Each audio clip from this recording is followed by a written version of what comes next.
First of all, on a personal level, אני מודה לקדוש ברוך הוא that I stand before you at this moment, at this time, with such an august audience.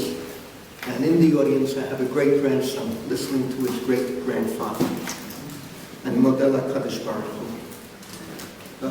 Chazal tell us it's Yerushalmi Shkolim, Perik that Ein osin nefashot l'tzadikim, divreihem heim zichronam. We don't have to build a Mefashim learn, we don't have to build a matzeva for a great tzaddik. His teachings, what he has impacted upon us, that is his memory. That is the greatest tribute we can pay to him, better than any matzeva. And this evening, I'd like to speak about what we, particularly to my many students here, what we can learn from Aharon. How can we improve our own religious gestalt in tribute to such an individual that we were privileged to know and study with? You all, or many of you, heard the 8 hespedim at the funeral. I gave a mini hesped that very morning when I found out the news after my class in the kollel. And one theme that constantly repeated itself was Rabbi's great hatmada. And I can testify, I never knew a bigger matmid in my life. And I want to share with you 2 stories. One out of the past that I describe in my 7th volume in Washington, which I was an eyewitness to, an earwitness, time after time. The whole yeshiva was a small yeshiva. It's a tremendous advantage to being a small yeshiva. I had the privilege coming into Talmudical Academy, Uptown, 1951, and within a few days, I would say, I already knew every good kid in the yeshiva. I was 13. Rabbi was 18 and a half, perhaps, at the time. I knew every good kid in the yeshiva within a few days, and we became chaverim, we became friends. We were all seeking and searching the same lifestyle, Torah Hashem Tamima. Every night, it wasn't like today. The Beis Medrash was fairly empty. Kids went home. Many lived in the Bronx, Manhattan. Even some of the Brooklyn kids commuted and did their homework, high school, college. 2 matnidim returned to the Beis Medrash. One was a kid from Brooklyn named Lichtenstein. You all know that. Everyone called him the Babe at that time. He had a round face. That was his nickname that anyone from that era refers to him by, out of covet, I would say. And the other person was a fellow from Baltimore, Gershon Sadowski. Gersh's father was yet a musmach of the Meicheta and Rabbi Revel out of the 1920s. And Gershon was a tremendous masmid. Both he and Rabbi had tremendous heads. And they would learn at night. And we kids used to place bets. Who would leave the Beis Medrash last? And we'd come in the morning, and there was Sam Purvis. He was the janitor of the yeshiva. When he was janitor for 25 years, Rabbi Belkin honored him. And at the dinner, Rabbi Belkin said, "Mr. Purvis, yeshiva loves you. We're in debt to you. We're honoring you. But please, don't ask me to give you smicha." And the janitor, we'd come in and Sam would go, "Gersh, 105. The big Babe, 108. And that meant that Rabbi was there 3 minutes later than Gersh. But we were just carried away, the hatmada. Many years later, the Lichtensteins lived around the corner from my family in Yerushalayim. I live in Rav Berlin. They lived in Rav Brody when they first came to Israel 2 years after we did. And At that time, of course, I was still young, and many questions came my way, and I always consulted with Rabbi. So one time I said, I'll come to see you at night. It had to be like 10:30 at night. Today I'm asleep by that hour. But I was much younger. 10:30 was still, you alive, awake, alert. And I come into Rabbi, and I'm describing it as it was. He's sitting, everyone else is asleep. It must have been a 15-watt bulb. And he's holding a rush, the back of the Gemara, he's in a rush. It's little print. And I said to him, Aharon, look at the light, how weak. He looked at me, he was so immersed in learning. Lights, comfort, it meant nothing to him. His world, kulo hatmada hashka'a, that was Rabbi, and we have to try our best to emulate him. But if you heard the hesped, every hesped repeated the same theme. What was dominant to them was Rabbi's normalcy. Everyone quoted the pasuk from Yaakov Avinu, Hasulam mutzav atza, v'rosho magia hashamayama. Now, everyone heard this. I don't know how many people could appreciate the depth of what was being said. All my life I've been privileged to know intellectual giants, geniuses, Iluyim, some of my teachers, some of my classmates, some of my students. And they face a tremendous problem. You can be a Gaon, but in Hebrew, the word Shigaon is very close to Gaon. There's only one little shin that stands between them. And what was amazing about Rabbi, his feet, his personality were totally, completely on the ground. We knew him as a giant, as a genius, and concomitantly, he was one of the boys. He was part of us. He lived in this world. When they asked him, everyone spoke about this at the Halvaya, when people asked him, Rabbi, what is your greatest achievement? Without batting an eyelash, he said, the beautiful family that I raised. And that is a sign of normalcy.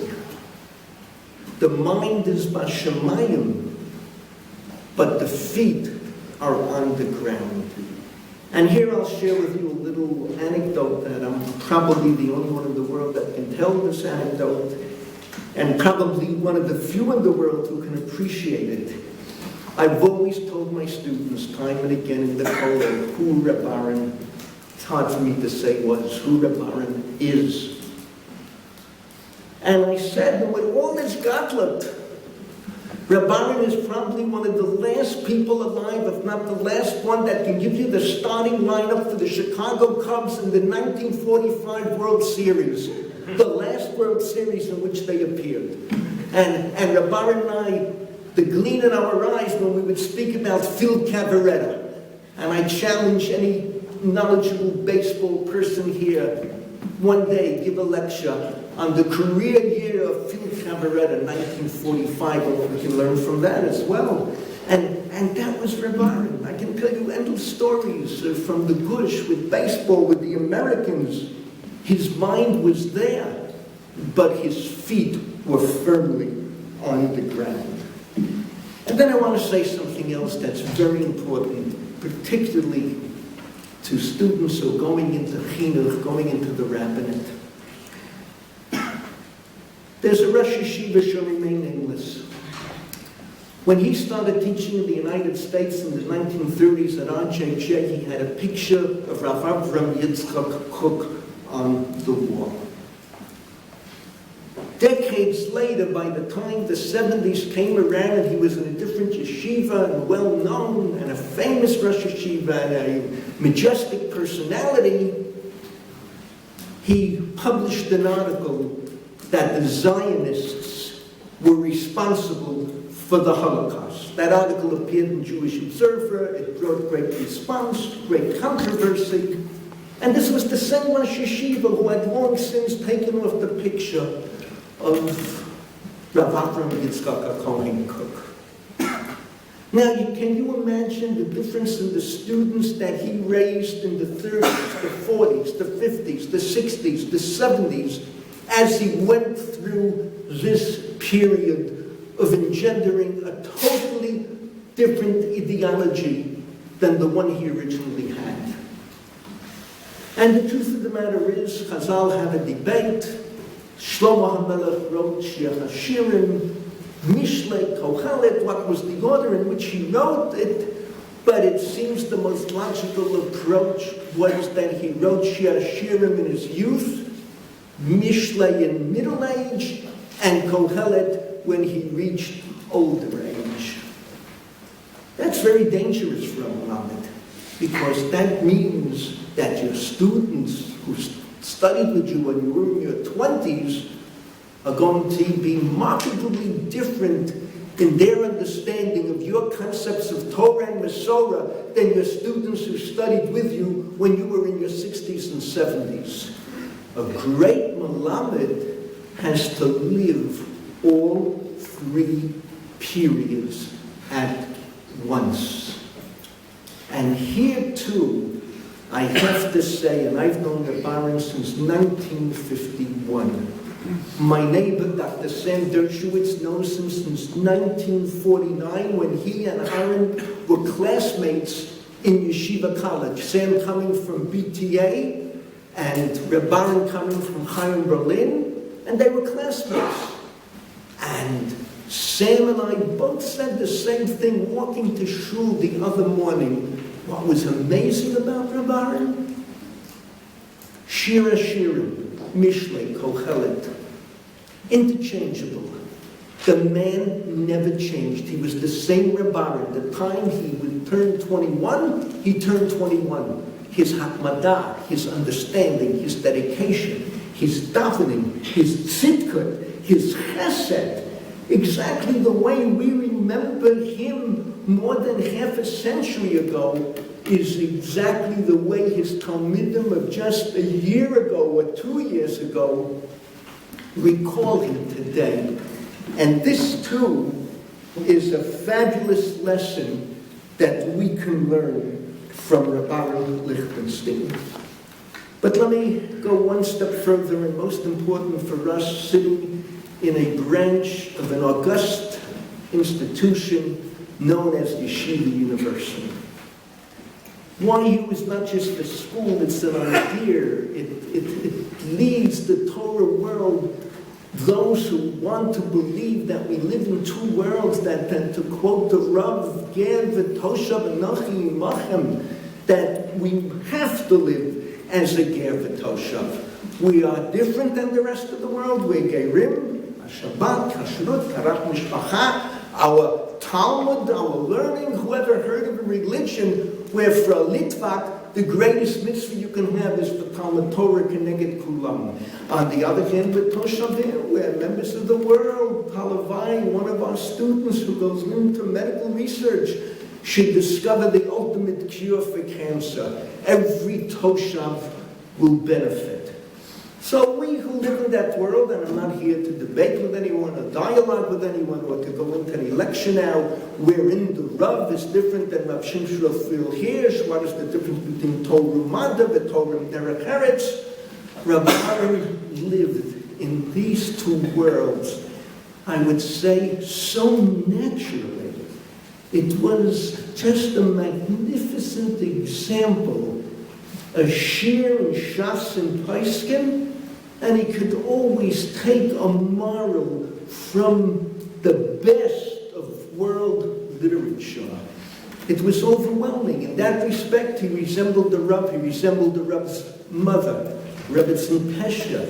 Those of you familiar, the Rav's magnum opus, Isha Halacha, where the Rav quotes the greatest writers of modern Hebrew and the lessons we can learn from them.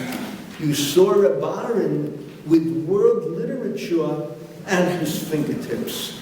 And here again, I want to relate an anecdote. When I came in Aliyah 47 years ago, 46 and a half years ago, it was a different Israel, a much smaller country, very primitive.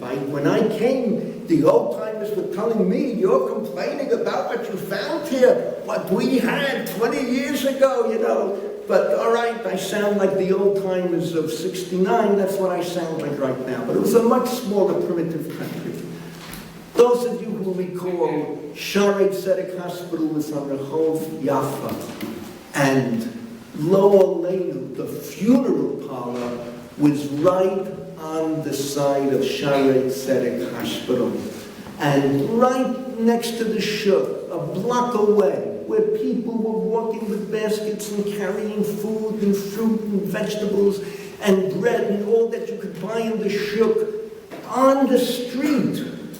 That's where the hespedim were held at a funeral. And there was a funeral in the mid-70s. I remember which funeral it was even. The son of this individual who died young was a student in Har Etzion. He later went on to become a major general, or what they call here a lieutenant general, which I never understand. An aluf is called a lieutenant, and a brigadier general, at times they call a major general, but it was a full general in the Israeli army. His father died. And I was at the funeral because his mother worked in BMT, she was the secretary. And there was a big crowd there from the Gush. And in the middle of the funeral, I still shake when I think of it. Here you're holding the stretcher, you're standing around 60, 70 people, a rub is being maspid, and in the middle of the funeral, the Chevra Kadisha comes over and roughly says, we had another funeral, if you got to continue to hespedim, go down the street, and pushed us down the street in the middle of the funeral. Fine. A few weeks later, Rabbi had a press conference at the Gush.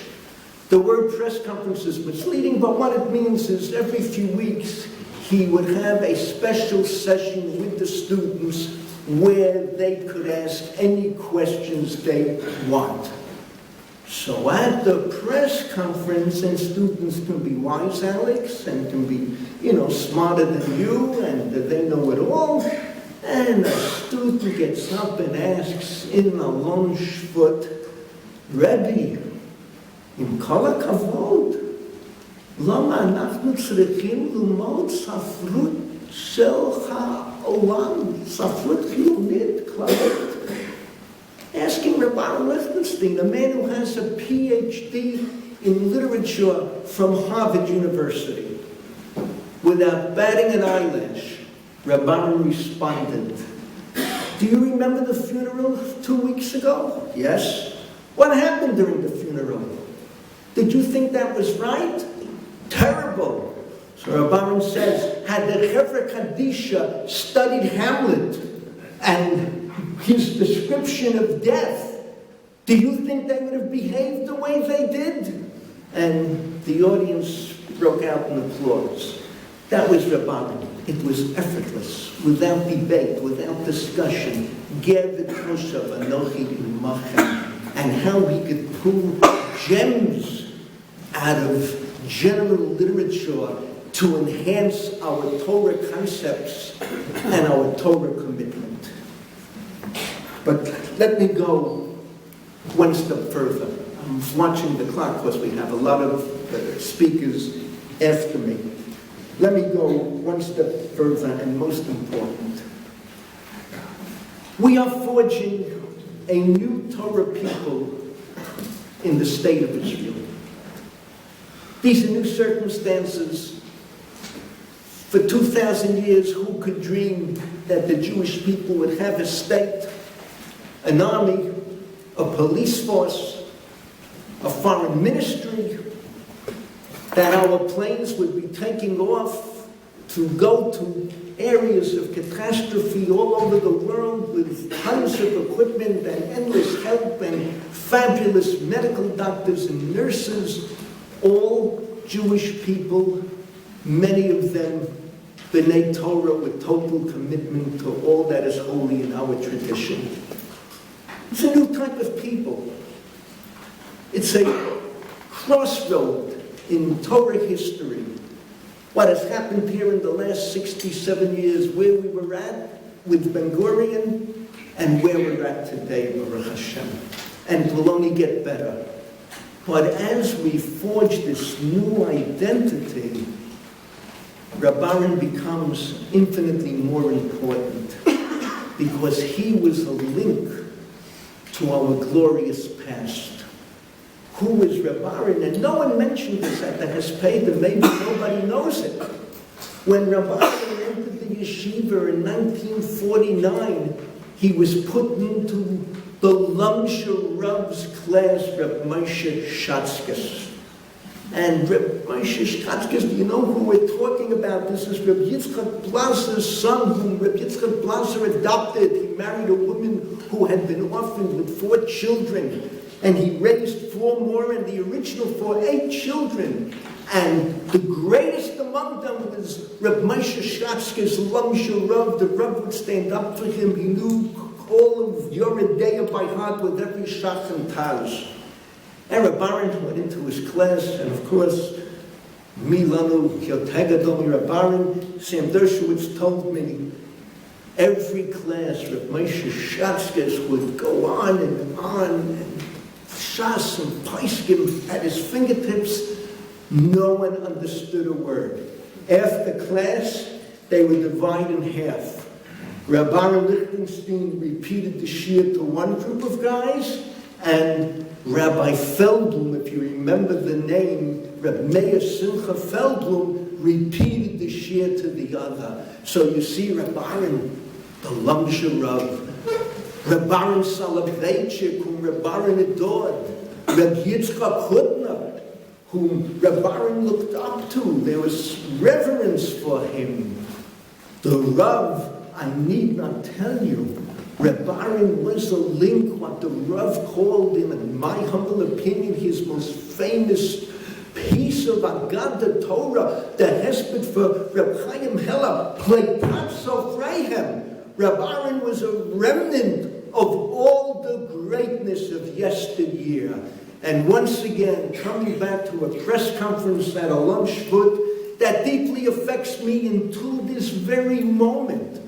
Aharon was asked, 1980, I know the person who asked it, I know the Israeli who asked it, his sister married someone who studied with us in this very kollel. And Aharon was asked the question that you can debate. I've debated it with my grandchildren, I've debated it with my students in class. Aharon was asked, Rabbi, who do you feel closer to? The Chiloni in North Tel Aviv, in modern Hebrew, what is the slang for it? The Tzvoni, the northerner? Or do you feel closer to the Chassid in Geula? And Aharon answered immediately, I'm much closer to the Chassid in Geula. And the students argue. And this is a quagmire that we all face, the great divide, the army, the children growing up here, those who serve, those who don't serve. But ultimately, who do you feel closer to? And this was part of Rabbi Aharon's message. And one time, I'll never forget, the secular press interviewed him when the name Rabbi Aharon Lichtenstein was becoming known in the state of Israel. And they asked Rabbi Aharon again one of these thought-provoking, chutzpahdik questions. No, how can it be a Rosh Yeshiva, great Talmid Chacham, doesn't have a beard, doesn't have payas, doesn't wear Rabbanish Kleda? How can it be? And Rabbi Aharon, in his genius, gave an answer that will move on as long as the Jews walk the face of the earth and Mechanchim know how to teach Torah. He said, tell me, which is more important? Tzva Haganah Yisrael, where everyone has a uniform, everyone can be readily identified, or the Mossad, where nobody has a uniform, and it's a little hard to identify who they are. Don't we need both role models? And that too, we who are Machanchim have to learn from Rabbi. So let me summarize and let me conclude. There is so much to say about Rabbi, and I'm sure those who will follow me will clue you in as Talmidim looking at their Rebbe. But I just want to express myself as a Talmid Chava of Rabbi, how much he has meant to me, the role he has played in my life and in my teachings and my relationship with my students, the standard bearers of Torah Hashem tomorrow. And these are some messages, there are many more.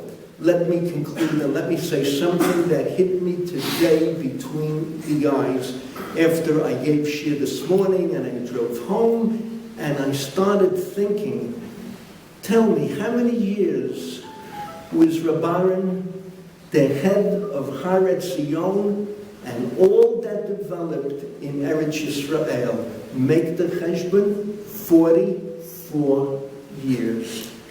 1971 until today. How many years was the Rav, the guiding spirit, the lodestar, the golden standard at Yeshiva University? 44 years. 1941 to December 1985, Hanukkah, when his last shiur was given. Tell me, is the Rav still alive? And I don't mean this in a Chabad sense in asking the question. Is the Rav still alive? Chai v'kayim. The Rav always taught us, we are an eternal people. We're not limited by time. To our children, to our grandchildren, to our great-grandchildren, Avraham, Yitzchak, and Yaakov mean more than contemporary politicians and names that are in the news every day. On that level, we are eternal. The Rav Spirit guides us with ever more light, with ever more dedication.